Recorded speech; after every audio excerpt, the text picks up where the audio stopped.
Hi,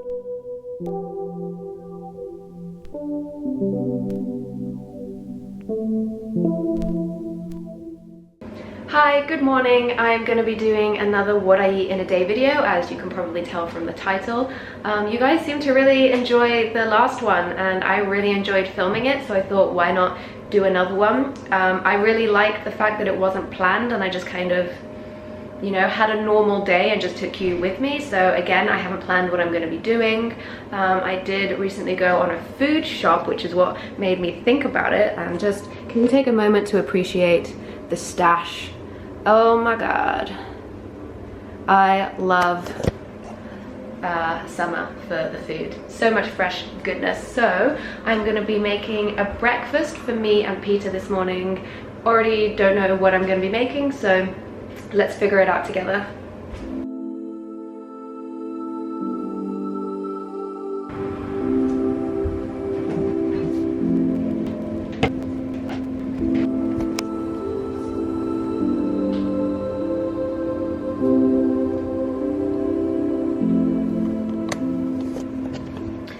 So I decided to make just little yogurt bowls because it's quick and easy and it's already fairly late in the morning. But I want to talk you through my process of doing it so that it's not just like you have to use these ingredients to make this bowl.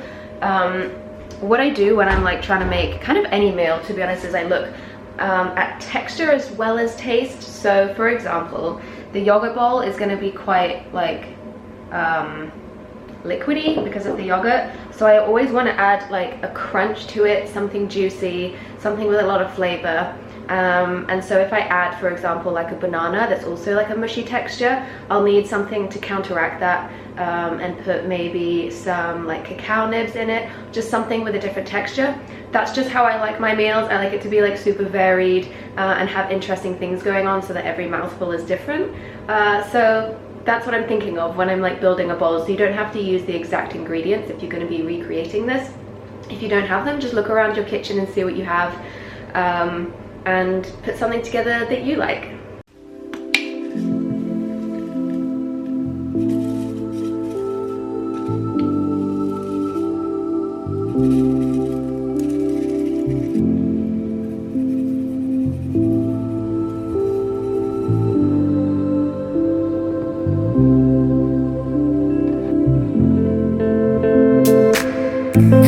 Come on, we can't go away. We don't need them, we don't need them, oh, oh. We could be free by ourselves.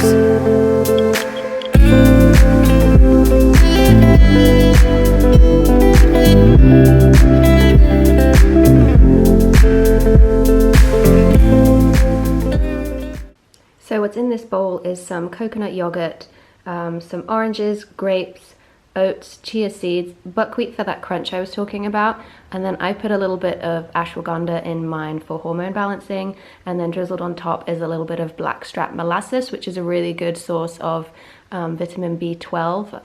So that's breakfast. It's really light and easy because it's so late in the morning and lunch is only going to be in a few hours, so I wanted to make something just quick, easy and light.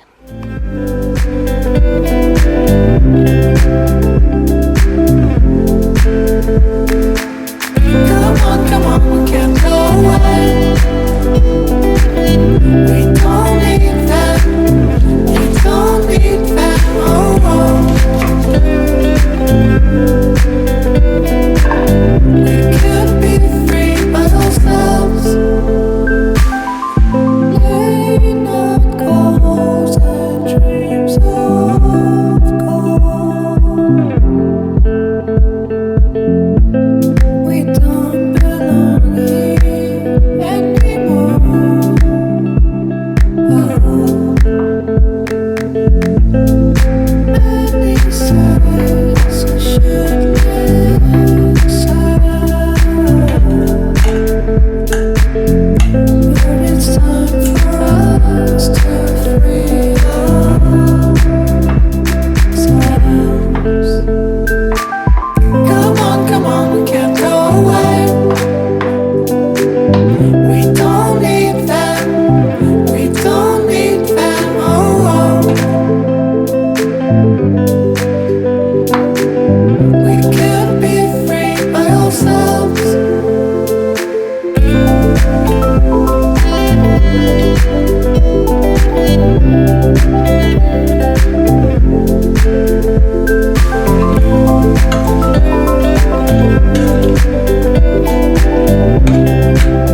So it's a bit of a late dinner tonight. We had a late breakfast, late lunch, late dinner. It's about 8 o'clock now, and we're gonna put on some chips.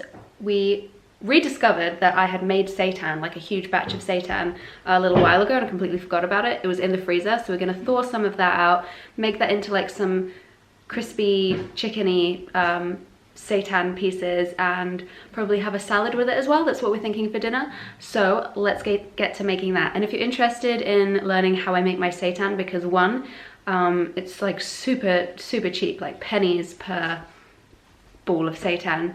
Really easy, simple, and you can like freeze it and just always have like a protein like meat substitute thing in the freezer, and it's low waste as well because you've made it from scratch. If you're interested in learning how I make that, I've got 3 seitan recipes included in my ebook. I'll link it down below. Otherwise, let's get to cooking it.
Okay, for some reason I look really red in this light. I'm a little bit sunburned, but not that bad.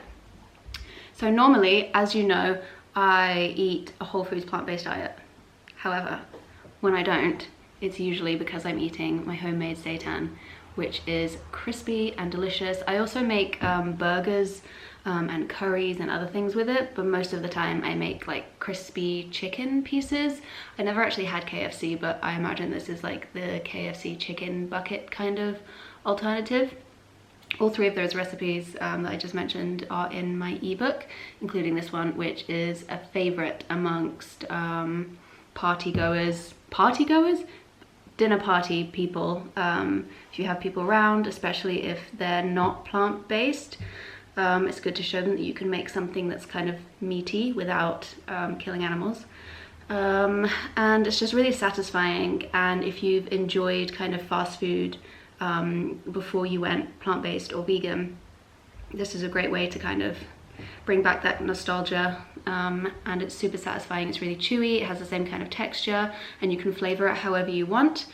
And then I made a little bit of salad. Peter made some chips, and we're gonna have it with mayonnaise, of course. And that's dinner. I don't think I can help myself. I'll have to try some. Always so satisfying.